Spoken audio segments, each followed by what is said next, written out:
नमस्कार दोस्तों, मैं विवेक कुमार हिस्टोरिकल क्लास में आपका स्वागत करता हूं। आज का बिहार पुलिस कांस्टेबल का प्रैक्टिस सेट नंबर 15 है। सभी प्रश्न सेलेक्टेड लिए गए हैं जो आपकी परीक्षा के दृष्टिकोण से काफ़ी महत्वपूर्ण है। चलिए बढ़ते हैं आज का फर्स्ट क्वेश्चन की ओर। विशिष्टाद्वैत मत के प्रवर्तक कौन हैं? तो आपका राइट आंसर है रामानुजाचार्य। चलिए इंपॉर्टेंट फैक्ट की ओर। रामानुजाचार्य विशिष्टाद्वैत के प्रवर्तक हैं। कुछ इम्पोर्टेंट जैसे विशिष्टाद्वैत के रामानुजाचार्य, शुद्ध द्वैतावाद के बल्लभाचार्य, द्वैतावाद के माधवाचार्य और द्वैताद्वैतवाद के निम्बकाचार्य और अद्वैतावाद के शंकराचार्य। चलिए बढ़ते हैं नेक्स्ट क्वेश्चन की ओर। थाल घाट, भोर घाट, पाल घाट दर्रे कहाँ अवस्थित हैं? तो आपका राइट आंसर है पश्चिम घाट में। इम्पोर्टेंट फैक्ट्स जान लेते हैं। थाल घाट, भोर घाट और पाल घाट दर्रे पश्चिमी घाट में अवस्थित हैं। थाल घाट नासिक एवं मुंबई के बीच अवस्थित है। भोर घाट दर्रा मुंबई एवं पुणे के बीच संपर्क मार्ग बनाता है। पाल घाट दर्रा कोयम्बटूर एवं कोचीन के बीच का संपर्क मार्ग है। और सिनकोट्टा दर्रा त्रिवेंद्रम एवं मदुरई के बीच संपर्क मार्ग बनाता है। चलिए बढ़ते हैं नेक्स्ट क्वेश्चन की ओर। निम्नलिखित में से कौन सी नदी भ्रंश घाटी से होकर बहती है? तो आपका राइट आंसर है नर्मदा नदी। इम्पोर्टेंट फैक्ट जान लेते हैं। नर्मदा नदी भ्रंश घाटी से होकर बहती है। नर्मदा, ताप्ती, लूनी नदी का बहाव पूरब से पश्चिम की ओर होता है तथा ये नदियाँ डेल्टा नहीं बनाती है, ये एक्स्चुअरी बनाती है और ये अरब सागर में गिरती है। बढ़ते हैं नेक्स्ट क्वेश्चन की ओर। निम्न में से कौन कायांतरित चट्टान है? तो आपका राइट आंसर है संगमरमर। संगमरमर कायांतरित चट्टान है। कुछ इम्पोर्टेंट चट्टान, ये संगमरमर और ग्रेफाइट ये कायांतरित चट्टान है। ग्रेनाइट और बेसाल्ट ये आग्नेय चट्टान है और बलुआ पत्थर, चूना पत्थर, शैल ये अपसादी चट्टान है। चलिए बढ़ते हैं नेक्स्ट क्वेश्चन की ओर। भारत के नियंत्रण एवं महालेखा परीक्षक का कार्यकाल कितने वर्षों का होता है? तो आपका राइट आंसर है 6 वर्षों का। इम्पोर्टेंट फैक्ट जान लेते हैं। भारत के नियंत्रण एवं महालेखा परीक्षक यानी कैग का कार्यकाल 6 वर्ष का होता है। कैग का उल्लेख संविधान के अनुच्छेद 148 से अनुच्छेद 151 के बीच किया गया है। कैग की नियुक्ति राष्ट्रपति के द्वारा की जाती है। चलिए बढ़ते हैं नेक्स्ट क्वेश्चन की ओर। लाइफ डिवाइन नामक पुस्तक के लेखक कौन हैं? तो आपका राइट आंसर है अरविंद घोष। इम्पोर्टेंट फैक्ट जान लेते हैं। लाइफ डिवाइन पुस्तक के लेखक अरविंद घोष है। उसके बाद ज्योतिपुंज नरेंद्र मोदी जी ने लिखा है। A passage to India E.M. Forster ने और a passage to England Nirad C Chaudhuri ने लिखा है। चलिए बढ़ते हैं नेक्स्ट क्वेश्चन की ओर। किस लड़ाई में मोहम्मद गोरी के लिए दिल्ली क्षेत्र खोल दिया गया या खुल गया? तो आपका राइट आंसर है तराई का दूसरा युद्ध, यानी तराइन का दूसरा युद्ध से मोहम्मद गोरी के लिए दिल्ली क्षेत्र खोल दिया गया। इम्पोर्टेंट फैक्ट जान लेते हैं। तराइन का द्वितीय युद्ध 1192 ईस्वी में मोहम्मद गोरी ने पृथ्वीराज तृतीय को पराजित किया, जिसको पृथ्वीराज चौहान भी कहते हैं। तराइन के प्रथम युद्ध 1191 ईस्वी में पृथ्वीराज तृतीय ने मोहम्मद गोरी को पराजित किया, यानी तराइन का प्रथम युद्ध में पृथ्वीराज तृतीय ने मोहम्मद गोरी को हरा दिया। दूसरे तराइन युद्ध में मोहम्मद गोरी ने पृथ्वीराज को हरा दिया और मोहम्मद गोरी भारत का प्रथम आक्रमण 1175 से मुल्तान पर किया था। चलिए बढ़ते हैं नेक्स्ट क्वेश्चन की ओर। कृष्णदेव राय द्वारा रचित अमुक्तमाल्यात किस भाषा का ग्रंथ है? तो आपका राइट आंसर है तेलुगु भाषा में। इम्पोर्टेंट फैक्ट जान लेते हैं। कृष्णदेव राय द्वारा लिखित पुस्तक अमुक्तमाल्यात तेलुगु भाषा में लिखा हुआ है। अष्टदिग्गज कृष्णदेव राय के काल में ही थे, यानी कृष्णदेव राय अष्टदिग्गज रखते थे। उसके बाद जाम्बवती कल्याणम नामक पुस्तक के रचयिता भी कृष्णदेव राय हैं। बहुत इंपॉर्टेंट प्रश्न है, आप सब ध्यान से पढ़िएगा। चलिए बढ़ते हैं नेक्स्ट क्वेश्चन की ओर। दिल्ली स्थित राजघाट किसका समाधि स्थल है? तो आपका राइट आंसर है महात्मा गांधी का। इम्पोर्टेंट फैक्ट जान लेते हैं। महात्मा गांधी का दिल्ली में स्थित राजघाट समाधि है। कुछ इम्पोर्टेंट समाधि जैसे इंदिरा गांधी की समाधि का नाम शक्ति स्थल, जवाहरलाल नेहरू के समाधि स्थल शांतिवन, राजीव गांधी के समाधि स्थल वीरभूमि और भीमराव अंबेडकर का समाधि स्थल चैत्र भूमि है। चलिए बढ़ते हैं नेक्स्ट क्वेश्चन की ओर। भारतीय रिजर्व बैंक ने लेखा वर्ष की अवधि क्या है, यानी भारतीय रिजर्व बैंक की लेखा अवधि की वर्ष क्या है? तो आपका राइट आंसर है जुलाई से जून। इम्पोर्टेंट फैक्ट जान लेते हैं। भारत के रिजर्व बैंक के लेखा वर्ष जुलाई से जून है। चलिए बढ़ते हैं नेक्स्ट क्वेश्चन की ओर। राष्ट्रपति को पद एवं गोपनीयता की शपथ कौन दिलाता है? तो आपका राइट आंसर है मुख्य न्यायाधीश, यानी सुप्रीम कोर्ट के मुख्य न्यायाधीश ही राष्ट्रपति को गोपनीयता की शपथ दिलाता है।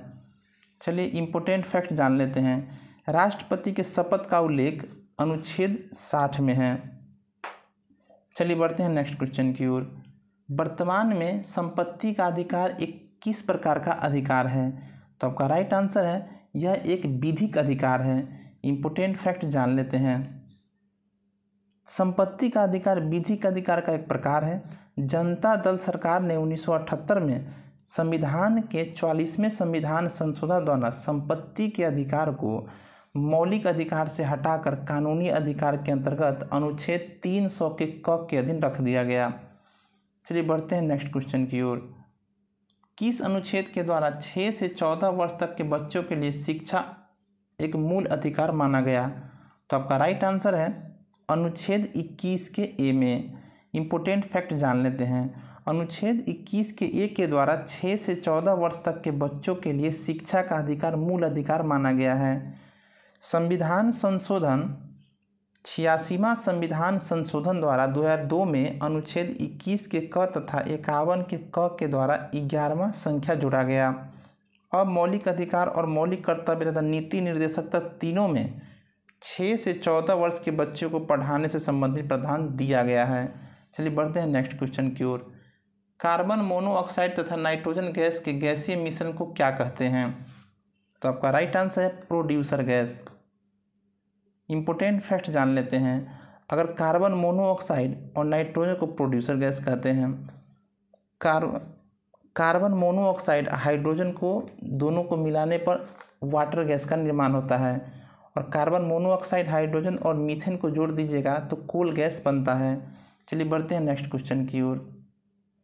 सिनेबार किसका अयस्क है? तो सिनेबार पारा का अयस्क है। कुछ इम्पोर्टेंट अयस्क जैसे सिनेबार पारा का अयस्क है, केलामाइन जिंक का अयस्क है, पीच ब्लेड यूरेनियम का अयस्क है और हॉर्न सिल्वर का अयस्क है। चलिए बढ़ते हैं नेक्स्ट क्वेश्चन की ओर। निम्न में से कौन सा भौतिक परिवर्तन है?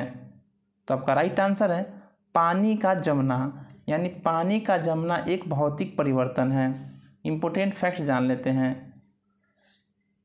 भौतिक परिवर्तन जो अपने मूल रूप को पुनः प्राप्त कर सके। रासायनिक परिवर्तन वो परिवर्तन है जो अपने मूल रूप को पूरा प्राप्त नहीं कर सकते हैं, उसे रासायनिक परिवर्तन करते हैं। लेकिन बर्फ़ जब पानी बनेगा या पानी जैसे बर्फ़ से हमको पानी बनाना है तो पानी भी बन जाएगा और पानी को बर्फ़ में बनाना है तो एक भौतिक परिवर्तन है, ना कि रासायनिक परिवर्तन। चलिए बढ़ते हैं नेक्स्ट क्वेश्चन की ओर। पारा सभ्य तरंगों को सबसे पहले किसने सीटी बजाकर उत्पन्न किया था? तो आपका राइट आंसर है हर्ट्ज ने। इम्पोर्टेंट फैक्ट जान लेते हैं। पारा श्रव्य तरंगों को सबसे पहले सीटी बजाकर उत्पन्न हर्ट्ज ने किया था। 20 हर्ट्ज से 20,000 हर्ट्ज के बीच के तरंगों को श्रव्य तरंग कहते हैं और 20,000 से कम तरंगों को अश्रव्य तरंग कहते हैं। चलिए बढ़ते हैं नेक्स्ट क्वेश्चन की ओर। चंद्रगुप्त मौर्य ने अपने अंतिम दिन कहाँ गुजारे थे? तो आपका राइट आंसर है श्रमबेलगोला कर्नाटक में। चंद्रगुप्त मौर्य ने अपने जीवन के अंतिम समय में जैन गुरु भद्रबाहु के साथ दक्षिण भारत के श्रमबेलगोला, जो भी कर्नाटक में पड़ता है, कि चंद्रगिरी पहाड़ी पर चला गया, जहाँ पर उन्होंने अपने जीवन का शेष दिन बिताया। चंद्रगुप्त मौर्य राजकिलम नामक खेल खेलता था। चंद्रगुप्त मौर्य गद्दी पर बैठने के बाद चाणक्य को अपना प्रधानमंत्री एवं पुरोहित बनाया। चंद्रगुप्त मौर्य 204 से 205 ईस्वी में सेल्यूकस निकेटर को पराजित किया। चलिए बढ़ते हैं नेक्स्ट क्वेश्चन की ओर। बुद्ध की मृत्यु किस वर्ष हुई थी? तो आपका राइट आंसर है 483 ईसा पूर्व में। इम्पोर्टेंट फैक्ट जान लेते हैं। महात्मा बुद्ध की मृत्यु को बौद्ध धर्म के इतिहास में महापरिनिर्वाण के नाम से जाना जाता है, यानी उनकी मृत्यु को महापरिनिर्वाण के नाम से जाना जाता है। महात्मा बुद्ध ने ज्ञान प्राप्त करने के लिए एक मध्य मार्ग को अपनाया था। इनका जन्म 563 ईसा पूर्व में कपिलवस्तु के निकट लुम्बिनी नामक स्थान पर हुआ था। वर्तमान में यह नेपाल में पड़ता है। महात्मा बुद्ध के बचपन का नाम सिद्धार्थ था, उनके पिता का नाम सुद्योधन और महात्मा बुद्ध की मौसी का नाम गौतमी प्रजापति थी। बढ़ते हैं नेक्स्ट क्वेश्चन की ओर। अशोक के शिलालेख किस लिपि में खुदे हुए हैं? तो आपका राइट आंसर है ब्राह्मणी लिपि में। इम्पोर्टेंट फैक्ट्स जान लेते हैं। अशोक के शिलालेख ब्राह्मणी लिपि में खुदे हुए हैं। अशोक के शिलालेख मुख्यतः ब्राह्मणी लिपि में है। अशोक के शिलालेख ब्राह्मणी, खरोष्टी, ग्रीक और अरमाइक लिपि में है, लेकिन सबसे ज़्यादा अभिलेख ब्राह्मणी लिपि में है। उसके बाद कुछ अभिलेख खरोष्टी में है, ग्रीक में है और अरमाइक में है। अशोक का शिलालेख को 1837 ईस्वी में जेम्स प्रिंसेप ने सर्वप्रथम द्विभाषी लिपि के आधार पर पढ़ा था। भारत में शिलालेख सर्वप्रथम अशोक ने लिखवाया। अशोक के शिलालेख में 7वां शिलालेख सबसे बड़ा शिलालेख है।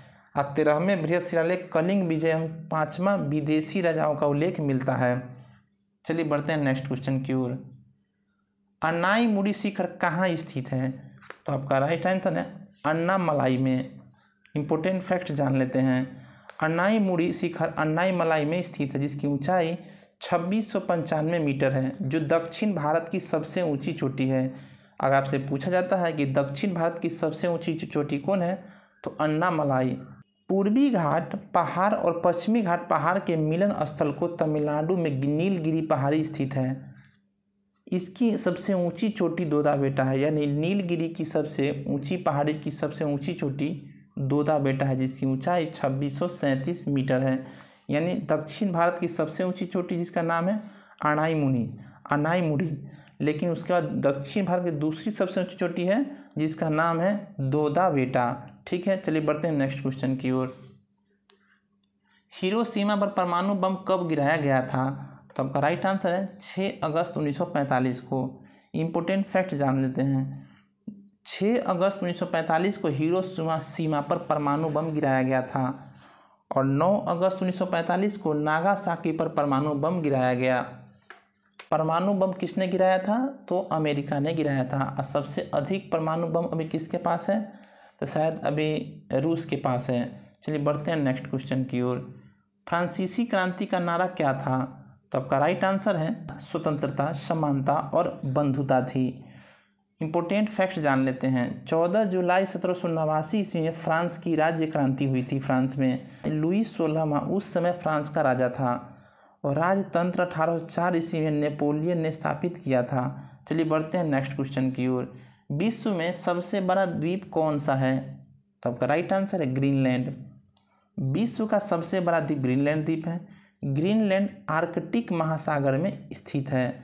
ग्रीनलैंड का क्षेत्रफल 21,75,000 वर्ग किलोमीटर है। चलिए बढ़ते हैं नेक्स्ट क्वेश्चन की ओर। निम्न में से कौन नरलिंग हार्मोन है? तो आपके राइट आंसर है टेस्टोस्टेरोन। टेस्टोस्टेरोन एक नरलिंग हार्मोन है। इम्पोर्टेंट फैक्ट जान लेते हैं।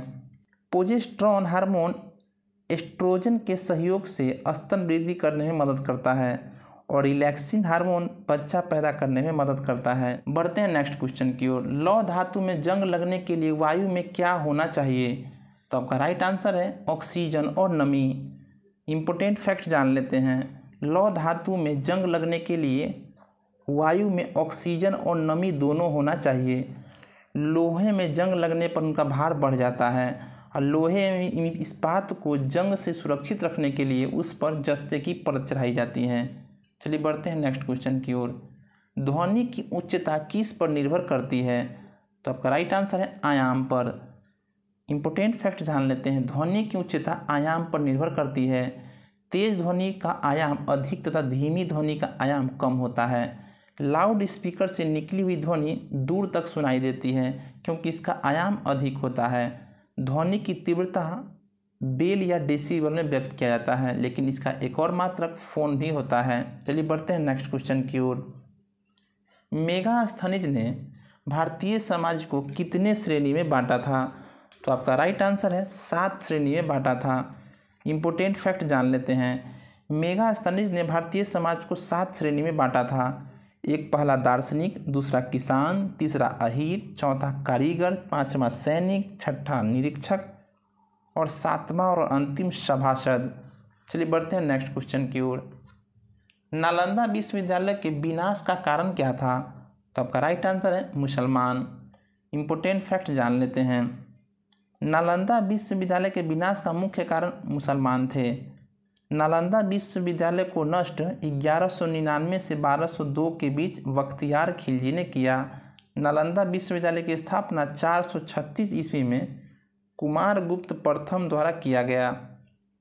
तक्षशिला विश्व में संभवतः सबसे प्राचीनतम विश्वविद्यालय है। बख्तियार खिलजी बिहार बंगाल में मुस्लिम राज्य के संस्थापक थे। बढ़ते हैं नेक्स्ट क्वेश्चन की ओर। औरंगजेब द्वारा चलाए गए जिहाद का क्या अर्थ है? तो आपका राइट आंसर है दारुल इस्लाम। इम्पोर्टेंट फैक्ट जान लेते हैं। औरंगजेब दारुल उल हर्ष को दारुल इस्लाम में बदलना चाहता था। औरंगजेब अंतिम महान सम्राट था, यानी औरंगजेब मुगल का अंतिम महान सम्राट था। औरंगजेब ने 1679 में जजिया कर पुनः लगा दिया। औरंगजेब नवरेज त्योहार पर भी रोक लगा दिया और औरंगजेब द्वारा चलाए गए जिहाद का अर्थ दारुल इस्लाम था। चलिए बढ़ते हैं नेक्स्ट क्वेश्चन की ओर। भारत के विभिन्न राजनीतिक दलों को राष्ट्रीय या क्षेत्रीय दल देने का अधिकार किसको है? तो आपका राइट आंसर है चुनाव आयोग को। भारत के विभिन्न राजनीतिक दलों और राष्ट्रीय या क्षेत्रीय दलों को दर्जा देने का अधिकार चुनाव आयोग का है। चुनाव आयोग का गठन अनुच्छेद 324 अनुच्छेद के अधीन होता है।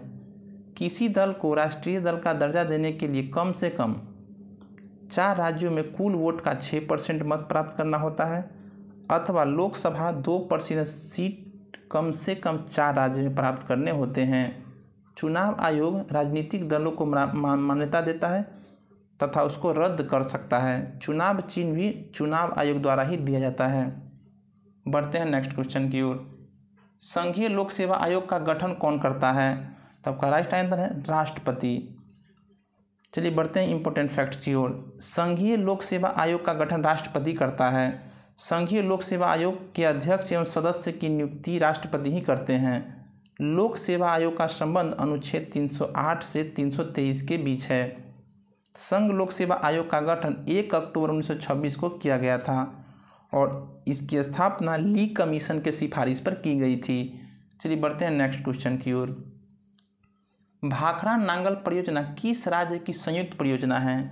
तो आपका राइट आंसर है हरियाणा, पंजाब और राजस्थान की। चलिए बढ़ते हैं नेक्स्ट क्वेश्चन की ओर। गारो कहाँ की जनजाति है? तो आपका राइट आंसर है गारो मेघालय की जनजाति है। कुछ इंपोर्टेंट जनजाति जैसे गारो खासी जयंत या मेघालय की जनजाति है। इस नाम से मेघालय में पहाड़ भी है। गोंडा भारत की सबसे बड़ी जनजाति है। संथाल जनजाति झारखंड में पाया जाता है और सबसे अधिक जनजाति मध्य प्रदेश में है। चलिए बढ़ते हैं नेक्स्ट क्वेश्चन की ओर।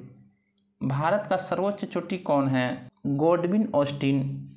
गॉडविन ऑस्टिन भारत की सर्वोच्च चोटी है। इसकी ऊंचाई 8611 मीटर है। इससे केटू नाम से भी जाना जाता है। चलिए बढ़ते हैं नेक्स्ट क्वेश्चन की ओर। अंतर्राष्ट्रीय मुद्रा कोष का मुख्यालय कहाँ स्थित है? तो आपका राइट आंसर है वाशिंगटन में। इम्पोर्टेंट फैक्ट्स जान लेते हैं। अंतर्राष्ट्रीय मुद्रा कोष का मुख्यालय वाशिंगटन में स्थित है। 1944 ईस्वी में अमेरिका के ब्रिटेन वुड्स सम्मेलन में इसकी स्थापना किया गया था। चलिए बढ़ते हैं नेक्स्ट क्वेश्चन की ओर। लोक लेखा समिति की रिपोर्ट कहाँ प्रस्तुत की जाती है? तो आपका राइट आंसर है लोकसभा में। इम्पोर्टेंट फैक्ट जान लेते हैं। लोक लेखा समिति की रिपोर्ट लोकसभा में प्रस्तुत की जाती है। लोक लेखा समिति में 22 सदस्य होते हैं, जिसमें 15 सदस्य लोकसभा से और 7 सदस्य राज्यसभा से होते हैं। लोक लेखा समिति के अध्यक्ष प्रायः विपक्षी पार्टी के होते हैं। लोक लेखा समिति कैग के रिपोर्ट पर विचार करती है। चलिए बढ़ते हैं नेक्स्ट क्वेश्चन की ओर।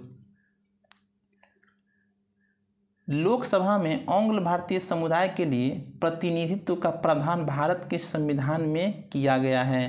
तो किस अनुच्छेद में किया गया है? तो आपका राइट आंसर अनुच्छेद 331 में। इम्पोर्टेंट फैक्ट जान लेते हैं।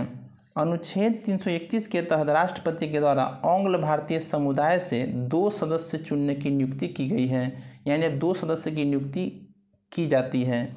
बढ़ते हैं नेक्स्ट क्वेश्चन की ओर। साबुन बनाने में तेल के साथ क्या मिलाया जाता है? तो आपका राइट आंसर है साबुन बनाने में तेल के साथ कास्टिक सोडा मिलाया जाता है। चलिए बढ़ते हैं नेक्स्ट क्वेश्चन की ओर। कौन सी धातु द्रव अवस्था में पाई जाती है? तो Hg द्रव अवस्था में पाया जाता है। चलिए बढ़ते हैं नेक्स्ट क्वेश्चन की ओर। पानी का pH मान कितना होता है? तो पानी का pH मान 7 होता है।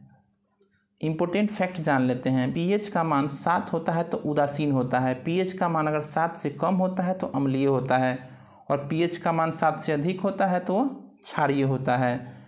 pH का मान अगर 5.5 से कम हो तो दांत का क्षय होने लगता है। चलिए बढ़ते हैं नेक्स्ट क्वेश्चन की ओर। निम्न में से कौन सार्क का सदस्य नहीं है? तो आपका राइट आंसर है म्यांमार सार्क का सदस्य नहीं है। वर्तमान में सार्क के सदस्य 7 मेंबर हैं सार्क के। भारत, मालदीव, भूटान, पाकिस्तान, बांग्लादेश, श्रीलंका और नेपाल। चलिए बढ़ते हैं नेक्स्ट क्वेश्चन की ओर।